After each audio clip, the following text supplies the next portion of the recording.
Ladies and gentlemen, like all good things, let the debate begin. And it's a great pleasure this evening to request our dear friend and a person who probably is one of the most acclaimed authors in 3 languages on various issues to do with the media, the ethics of the media. Nobody has inspected it better and in greater depth than Paranjoy. Paranjoy, the floor is yours. Well, my time starts now. Thank you, ladies and gentlemen. Onek dhonnobad. Thank you for bringing me to the city of my birth, the city where I worked for several years, including when the Telegraph was launched. Thank you to the Calcutta debating circle at the Telegraph. Yes, I promised I would say something. I could never have imagined that I would be sitting next to one Dr. ANAND Ranganathan, and I could never imagine that we're speaking on the same side. In the past, I've only met him virtually, and usually we've been trying to find choice epithets to criticize each other, so it's a pleasant surprise. Let me get straight down to the topic. Journalism today is more intent on pleasing rather than presenting. What is journalism today? Are you talking about journalism across the world? 200 countries on planet Earth? I'd rather focus on journalism in India. It's not that journalism across the world is exactly doing very well, but as a journalist who's been working for the last 46 years, including, as I told you, when I started with the Telegraph, I am ashamed, disappointed, deeply so, when I look at my brothers and sisters, my sons and daughters in journalism, who have forgotten what they were supposed to do.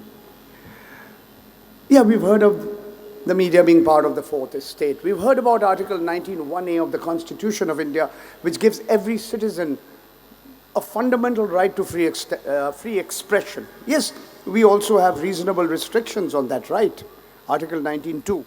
But I believe the job of journalism in a democracy is to hold truth to power,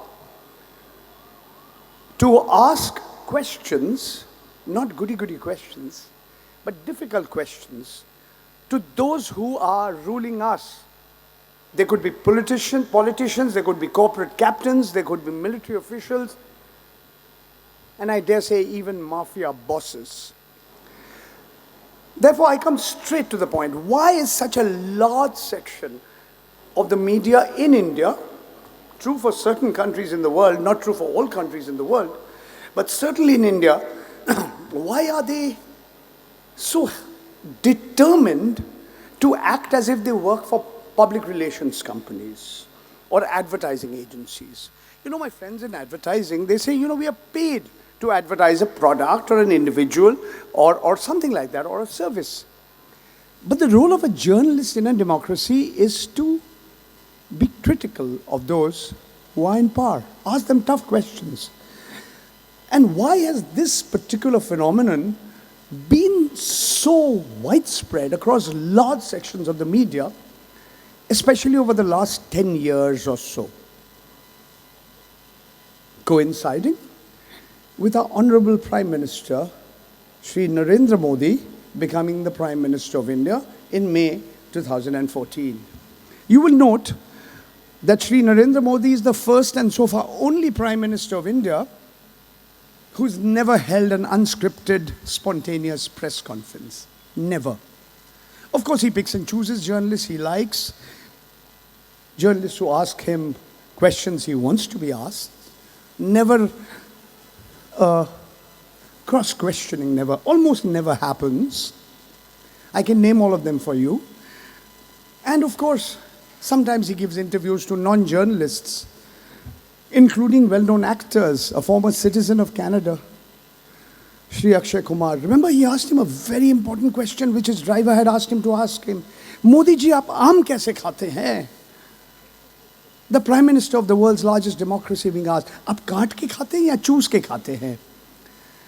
So when you have an atmosphere of this sort, why are you surprised?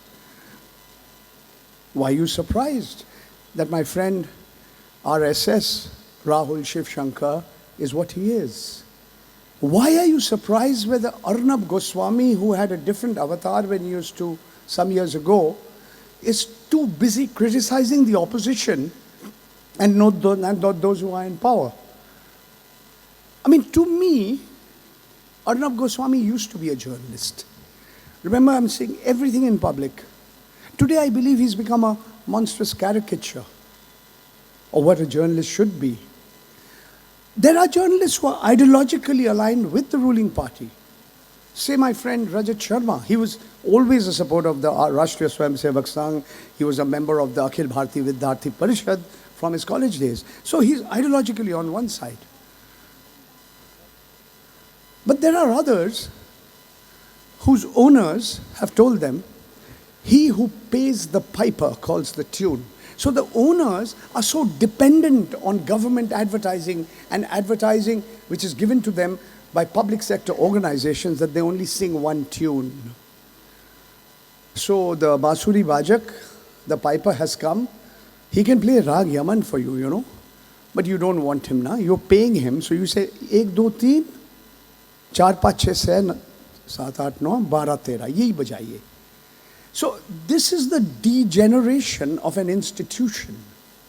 And this is very, very widespread.